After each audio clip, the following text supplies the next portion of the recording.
Welcome to the third season of Murder in 20 podcast, where I, Bobby Stevens, am your host with a new episode every Wednesday. If you're a serious fan of true crime and love listening to podcasts, but don't want all that small talk, you've come to the right place. We get right to the facts. Murder in 20 episodes are concise and complete in 20 minutes. Less talk and more true crime. Be sure to like, share, and follow us to learn about upcoming episodes. This week during spring break, we're featuring one of Murder in 20's most intriguing episodes. Thanks for tuning in.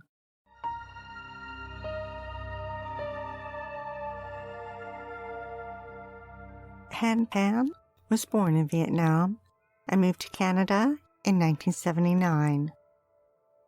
He married Bic in Toronto, and they settled into life in nearby Scarborough, and both worked for an auto parts manufacturer. In 1986, they had a daughter, Jennifer, and 3 years later, a son, Felix. At 4 years of age, Jennifer was taking piano lessons, which she enjoyed and excelled at. She did well in elementary school and collected many awards. As the oldest child, big things were expected of her. Her parents enrolled her in figure skating and had hoped she would compete nationally. She often practiced skating until 10 p.m., then studied for 2 hours before going to bed. But her hopes of competing in the Olympics were dashed when she suffered a knee injury. At the Catholic high school Jennifer attended, there was an eclectic group of students. While good grades were expected, it was also a place where everyone fit in. Jocks, nerds, artists, and musicians all melded together, and Jennifer moved easily between the groups. Jennifer was tall for her age of 5'7". She had long, straight dark hair and wore wire-rimmed glasses.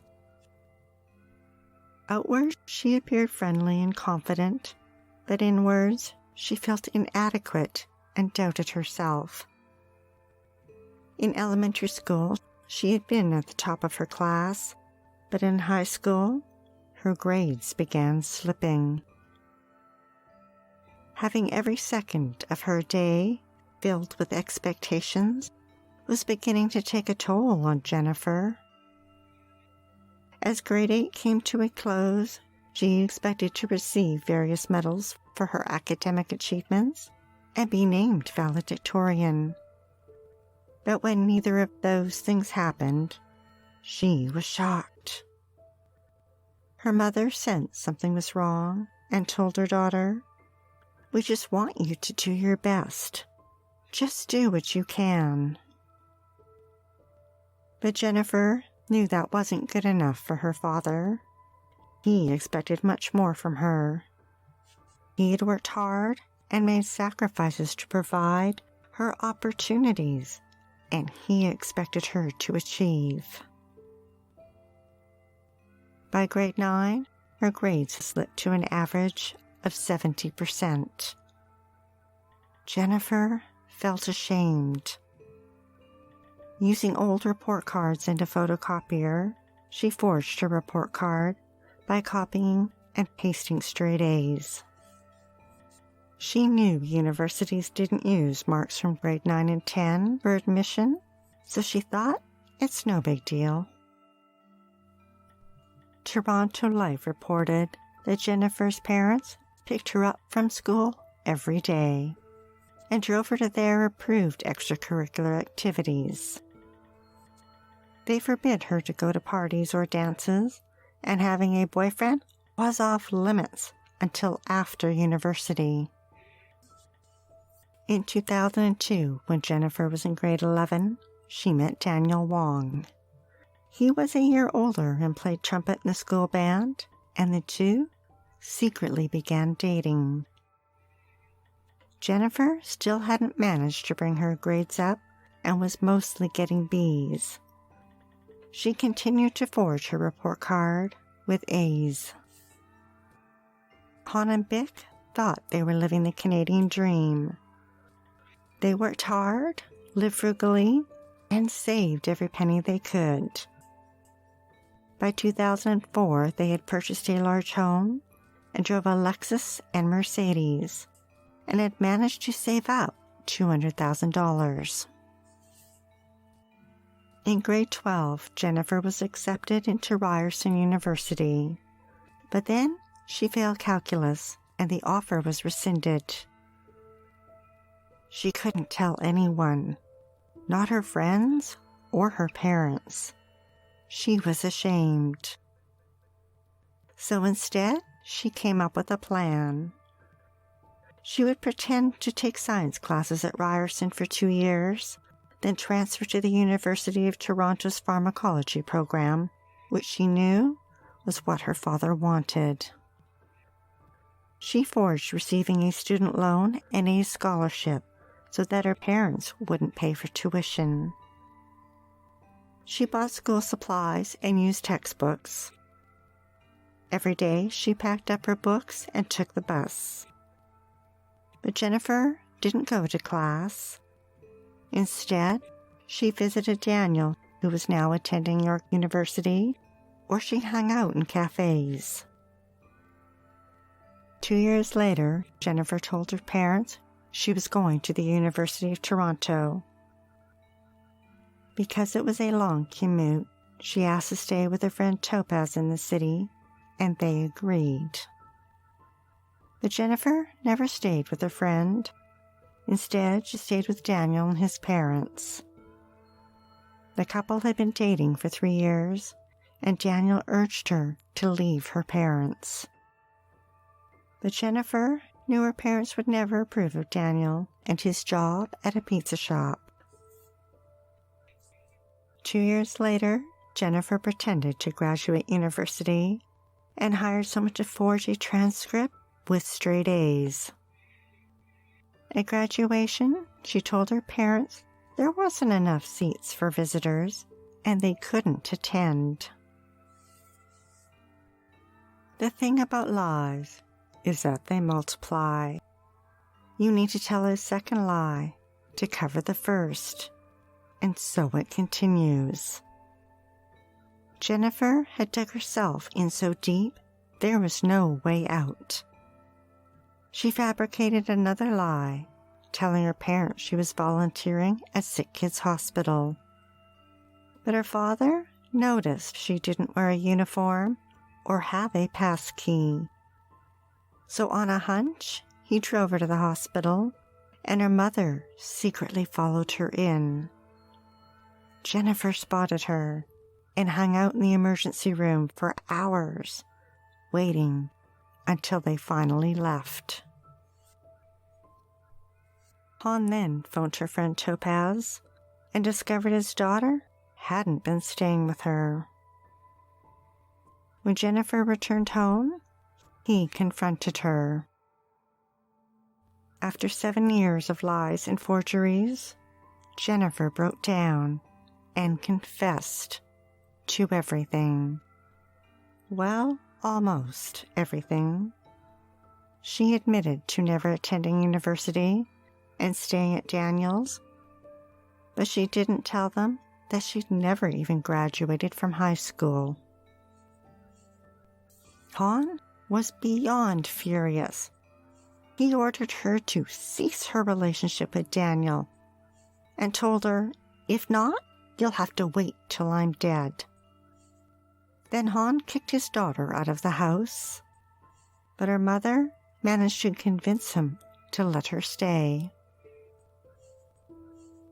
They took away her cell phone and laptop. She was only permitted to use them in their presence. Her parents allowed her to continue teaching piano and track the miles she put on the car. Vic felt sorry for her daughter, and after a few weeks, told her where her father had hidden her cell phone so that she could secretly check her messages. During the spring and summer of 2009, she waited until dark, then dialed Daniel and spoke in a whisper.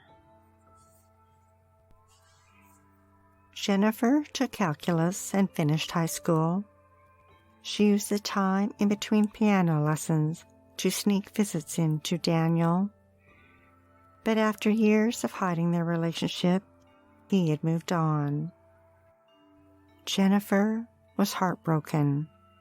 She was in love with him. In the spring of 2010, Jennifer ran into an old acquaintance from elementary school, Andrew Montemayor. She confided in him about her contentious relationship with her father, and Andrew commented that at one point he'd considered killing his own father. This planted a seed in Jennifer's mind. She had been under her father's control for 18 months. It was time for a change. Andrew introduced Jennifer to his roommate, Ricardo Duncan. Together, they hatched a plan for Ricardo to murder her father in the parking lot where he worked. Jennifer handed over $1,500 that she had earned giving piano lessons. But by July, Ricardo had disappeared, and she realized she'd been had. Although Daniel had a new girlfriend, he and Jennifer remained friends. She reached out to him for help. Together, they came up with a plan, one more evil than before.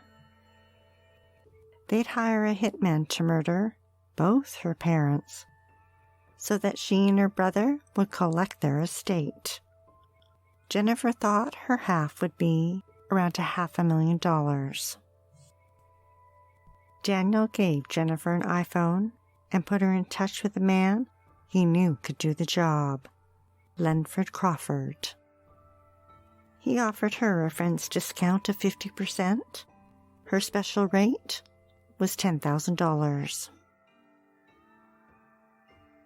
Under the cover of a dark Halloween night, Lenford checked out the Pan residence. The Star reported that Daniel texted Jennifer to get out of that hellhole.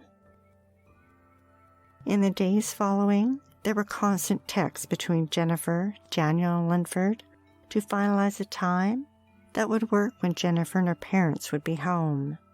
Her brother Felix was away at university. On the morning of November 8th, Lenford texted Jennifer, "After work, will be game time." That evening, Jennifer watched TV in her bedroom upstairs. At 8:30 p.m., her father retired to his bedroom down the hall. An hour later, her mother arrived home and watched TV downstairs. At 9:35 p.m., a friend of Lenford's called Jennifer. David Mulvagnam and Jennifer spoke for a couple minutes. Then she went downstairs to say goodnight to her mother. As she walked by the front door, she silently unlocked it. The plan was in motion. At precisely 10:02 p.m., Jennifer flicked the lights on in the upstairs study. A minute later, she switched it off. The signal had been sent. At 10:05 p.m., David called Jennifer again, and they spoke for a few minutes. Lenford and David were joined by another accomplice, Eric Carty. The three burst through the front door with guns. One of them pointed it at Bick. The other two headed upstairs. One poked a gun in Hans' face, woke him up, and marched him downstairs. Jennifer had come out of her room, and Eric tied her arms behind her and told her to stay in her room. He took $2,500 from Jennifer, then proceeded to her parents' room, where he found another $1,000. Eric returned to Jennifer and untied her so that she could lead him to the kitchen where they searched for her mother's wallet. Bick and Han spoke to each other in Cantonese. One of the attackers said they talked too much and demanded to know where the money was. And to get an answer quick, he used the butt of the gun and hit Han on the back of the head. Eric then returned upstairs with Jennifer, where he tied her arms to the banister. Linford and David marched Bick and Han to the basement. There they covered their heads with blankets. They shot Han first in the shoulder, a second shot to his face. Then they turned the gun on Bick and shot her 3 times in the head. Jennifer pulled out the phone she had tucked into her pants and dialed 911. Jennifer's mother died instantly. She was 53. Her father, though, had survived. Seeing his wife was dead, he willed himself to crawl up the stairs to find help. Jennifer was on the phone when she heard her father moaning. She called down to him, but he didn't stop. He staggered out the door, screaming. A neighbor who was in her driveway rushed to call for help. It took only minutes for police and ambulance to arrive. Han was rushed out of the hospital, and by 3 a.m., police were interviewing Jennifer. On the surface, it appeared to be a home invasion, but then police noticed the keys to the Lexus by the front door. And they wondered why intruders would shoot 2 of the residents and leave a 3rd witness. Police were suspicious and put Jennifer under surveillance. Jennifer's father was put into a coma. He had bullet fragments lodged in his face that couldn't be removed. A bone near his eye was broken, and a neck bone shattered. It was a miracle the bullet had only grazed his carotid artery. And his memory? It was fully intact. When Han woke from the coma, he told police that Jennifer wasn't tied up when she walked around the house with the intruder, and that she spoke to him in a friendly manner. On November 22nd, police brought Jennifer in for another interview. She had no idea that they had placed wiretaps and collected evidence from thousands of text messages and phone calls. She confessed that she'd hired the hit, but not to kill her parents. She claimed she wanted them to kill her, to end her suffering, and save her parents the embarrassment of her failures. The police didn't buy it. Skilled interviewer Detective Bill Getz used what is known as a read technique. Whenever he mentioned her mother, Jennifer whimpered. Playing the bad cop, the detective showed no empathy and ordered her to speak up. Then he switched roles and played the good cop. He spent 2 hours sharing stories and gaining her trust. Jennifer enjoyed the attention and talked freely about her relationship with her parents and Daniel. Then the detective switched tactics and became confrontational. While she sat curled up in a fetal position, he wheeled his chair around the room, pointing out that he was free to move around while she was not. For an hour, the detective talked, never giving Jennifer a chance to deny anything. Then he told her, "A lot of the things you told police didn't happen. It doesn't match at all." We know that you were involved, but we also know that you're a good person that's made a mistake here. You got involved with the wrong people. You were a prisoner in your own house. After 3 hours, Jennifer cracked and asked him, "What happens to me?" The York Region News reported that after she was arrested, she said to the detective, "I thought you were on my side." Jennifer, Daniel, Linford, David, and Eric were all charged with first-degree murder, attempted murder, and conspiracy to commit murder. The first 4 went to trial in 2014. Eric's lawyer fell ill, and he was tried separately. During the 10-month trial, Jennifer maintained her story of hiring a hitman to kill herself. However, the 50 witnesses and 200 pieces of evidence convinced the jury otherwise. CBC News reported all 4 were found guilty and sentenced to life in prison with no parole for 25 years for murder and life for attempted murder.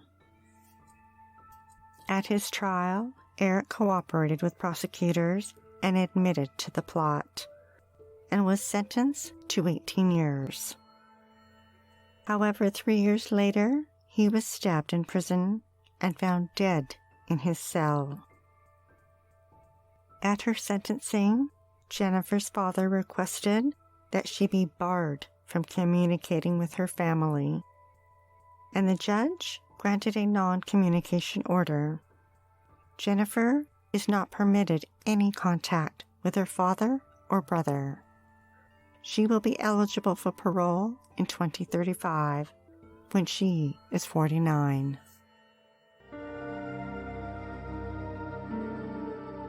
Thanks for listening to Murder in 20 with less talk and more true crime. During spring break, we're featuring some of Murder in 20's most intriguing episodes. Be sure to tune in next Wednesday for the episode of April Millsap. No one expects anything sinister to happen in a small town where everyone knows each other. But when a stranger showed up in Armada, 14-year-old April was brutally murdered. The app on her phone would lead police to her killer. We'd like to acknowledge Purple Planet for use of their music, sound effects from Fastlane Studios and Quick Sounds, and our many editorial sources who were listed on our website. If you're dying to hear more, past episodes of Murder in 20 are available for free at murderin20.com and on all major podcast platforms. Be sure to like, share, and follow us to learn about upcoming episodes every Wednesday. And feel free to leave a 5-star review on any one of them, or all of them. We're not shy. Stay safe, sleep with the lights on, and don't play with strangers.